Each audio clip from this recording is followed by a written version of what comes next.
હે એવરીવન, આજે તમારી સાથે આવી દડા જેવી ફૂલી અને તૈયાર થતી વેડમીની રેસીપી શેર કરીશ, અને તે પણ ટ્રેડિશનલ સ્ટાઇલ અને મિક્સરની જરૂર વગર.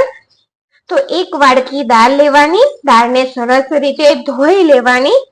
જે વાડકીનું માપ લીધું છે તે જ વાડકીથી દાળ ધોઈ લીધી છે. જે વાડકીથી દાળ લીધી તે જ વાડકીથી આપણે 1.5 વાડકી પાણી રેડી દેવાનું.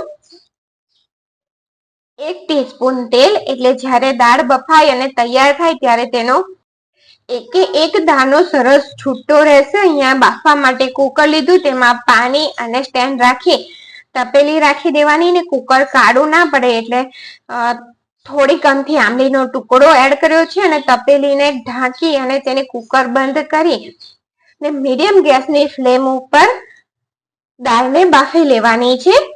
તો દાળ બફાઈ ગઈ છે, કુકર ઠંડુ થયું છે તો દાળને ચેક કરી લઈએ. જો આ રીતે આંગળીમાં મસળીએ તો તે મસળાઈ જાય છે સરસ. દાળ એકદમ કમ્પ્લીટ પરફેક્ટ બફાઈ અને તૈયાર થઈ ગઈ છે. તો તેને એક કઢિયાની અંદર લઈ લઈએ. જે વાડકીથી મેં દાળ માપી હતી તે જ વાડકીથી 1.5 વાડકી ગોળ એડ કરવાનો. ટ્રેડિશનલ વેડમી હંમેશા ગોળથી જ બનતી હોય છે, એટલે અહીંયા મેં ગોળનો યુઝ કર્યો છે. ઝીણો કટ કરી અને ગોળ લઈ લેવાનો. ગેસ ઉપર રાખી દીધું છે અને તેને સરસ રીતે મિક્સ કરતા રહી અને મીડિયમ ગેસની ફ્લેમ ઉપર કુક કરવાનું છે. તો જો ગોળ થોડો ઓગળ્યો ને એટલે મેં એને નીચે લઈ લીધું છે. અહીંયા જો મિક્સર વગર આપણે બ્લેન્ડરથી એક જ વાસણમાં તૈયાર કરી દઈશું. બ્લેન્ડર તમારે 1 થી 2 મિનિટ માટે ફેરવી લેવાનું, એટલે બિલકુલ મિક્સર જેવું સ્મૂધ બેટર બની અને તૈયાર થઈ જશે. તમારે મિક્સરનો કપ પણ ધોવાની નહીં જરૂર પડે. તો જો તમને બતાવી દઉં પણ,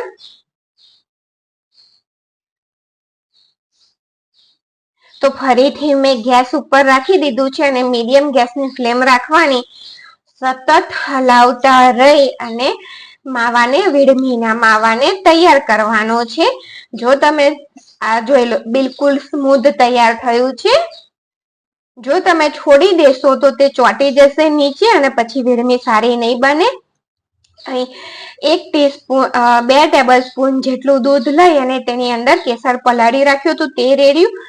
1/2 ટીસ્પૂન જેટલી એલાયચી અને થોડી દ્રાક્ષ ઉમેરી છે. દ્રાક્ષ ઉમેરવી એ ઓપ્શનલ છે. દ્રાક્ષ અને કેસર, પણ કેસરને લીધે કલર સરસ આવે છે અને ગોળવાળી વેડમીમાં તમે દ્રાક્ષ ઉમેરી જોજો, તેનો ટેસ્ટ ખૂબ સરસ લાગે છે એટલે મેં ઉમેરી છે. હું આ રીતે ગોળવાળી વેડમી બનાવું તો આ રીતે બને છે. અહીંયા માવો બની અને તૈયાર થઈ ગયો છે. તેને ચેક કરવા માટે 1 ચમચીને આ રીતે માવામાં વચ્ચે ઊભી રાખવાની. જો તે ઊભી રહે ને આ રીતે સીધી, તો આપણો માવો કમ્પ્લીટ બનીને તૈયાર થઈ ગયો છે. તેને ઠંડો થવા રાખી દઈએ. અહીંયા 2 કપ જેટલો ઘઉંનો લોટ લીધો, તેની અંદર 1 ટેબલ સ્પૂન તેલનું મોવન એડ કરવાનું છે. વેડમીના લોટમાં હંમેશા મોવન ઓછું હોય છે, તેના લીધે જ વેડમી સરસ રીતે વણી અને ફૂલીને તૈયાર થતી હોય છે. અને થોડું પાણી એડ કરતા જઈ અને આ રીતનો સોફ્ટ લોટ, નોર્મલ જે રોટલીનો બાંધતા હોય ને તે જ રીતે બાંધવાનો. અને અહીંયા જો તેને સાઈડ પર રાખી દીધો અને અહીંયા માવો પણ ઠંડો થઈને આ રીતનો કઠણ થઈ ગયો. તો 2 ગુલ્લા મેં આ રીતના કરી લીધા. અને જે લોટનો લુવો છે તેને આપણે કોરા લોટથી થોડો સ્પ્રેડ કરી દઈશું, કોરો લોટ, અને તેને એક નાની પૂરી વણી લઈશું. તેની અંદર વેડમીના માવાનો લુવો મૂકી દઈશું. એમ પણ ગુજરાતીના ઘરોમાં અત્યારે હવે દિવાસો આવશે એટલે વેડમી બનતી જ હોય છે, અને મારા જેવા શોખીન હોય વેડમી ખાવાના તો તે એમ પણ બનાવતા જ હોય છે. તો આ રીતે જે રીતે મેં તમને વાળી અને બતાવી છે વેડમીને, તે રીતે વાળી અને લુવો તૈયાર કરવાનો, એક્સ્ટ્રા લોટ કાઢી નાખવાનો અને આ રીતે તેને થોડું હલકા હાથથી ગોલ ફેરવી દેવાનું, એટલે સ્ટીક થઈ જાય. જ્યારે આપણે વણીએ ને તો તે ફાટશે નહીં. અને ફરીથી મેં કોરો લોટ તેની ઉપર સ્પ્રિંકલ કરી અને આ રીતે વણવાનું. જો નીચેથી ઉપર ફેરવીને લાવવાનું વેલણ હલકા હાથે. આ રીતે તમે વણશો ને તો વેડમી તમારી ક્યારે નહીં ફાટે. તમે નીચેથી ઉપર બીજી બાજુ ઉતારવાનું, નીચેથી લઈને બીજી બાજુ, એટલે એકદમ સરસ વેડમી વણાઈ અને તૈયાર થશે. જો અને બિલકુલ પાતળી વણી છે મેં, તો તેને શેકાવા માટે રાખી દઈએ.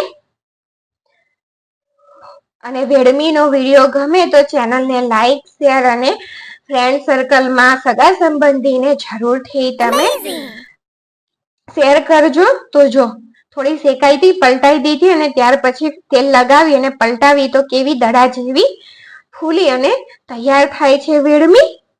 અને જો વેડમીનો વિડીયો ગમે ને તો ચેનલને લાઈક, શેર અને સબસ્ક્રાઈબ જરૂરથી કરજો.